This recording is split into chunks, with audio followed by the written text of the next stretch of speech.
Here to react is an economist with the American Legislative Exchange Council, Jonathan Williams. Jonathan, good morning to you. Thank you for being here.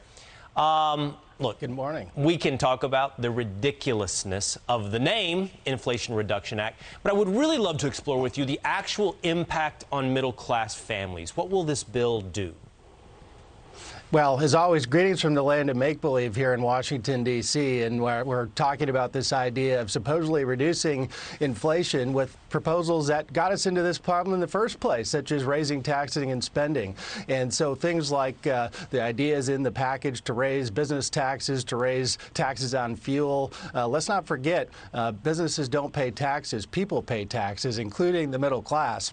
And when we've all had those painful trips to the gas pump lately, guess what? This proposal would only raise those prices in various aspects of the proposal that's being discussed in Washington, D.C. today.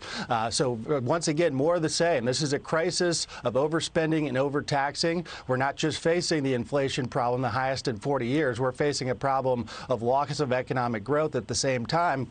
And you talk about some of the ideas in the proposal that raise taxes on American employers, putting us at more of a disadvantage, for instance, with our competitors overseas. That will do nothing but raise prices further for everyone across the spectrum in the United States. Well, 230 economists who've written this letter seem to agree with you, as does the CBO, who said the following, said the bill would actually increase inflation in 2023, extend Obamacare subsidies for the wealthy, thus reducing incentives, and impose a 15% corporate minimum tax, essentially make that a floor, ensure there's not a lot of loopholes and ways around it for businesses. You know, I am curious about this, though. Here we'll indulge the name, Jonathan, Inflation Reduction Act. Washington, D.C. has a history of really running at a deficit. We spend money, we don't cover it with tax. We may have tax increases, not enough to cover the amount of spending, which means we print money. And if we print money, doesn't that increase the supply of money? And doesn't that, in turn, increase inflation, doing the opposite of the name of the bill?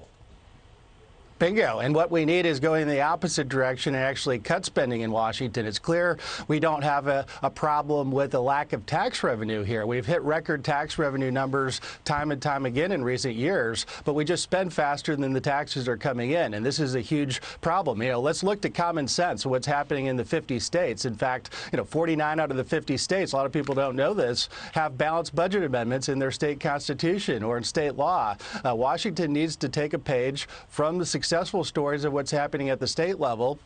People look, at Washington, as this land of make-believe that say they want to double down on everything that's caused us problems. And by the way, as the economy is contracting, and people like Joe Manchin have said this and Chuck Schumer in the past, let's not mess with taxers and let's not raise taxes. The economy is shrinking. I mean, this is absolutely economic malpractice, what's being discussed right now.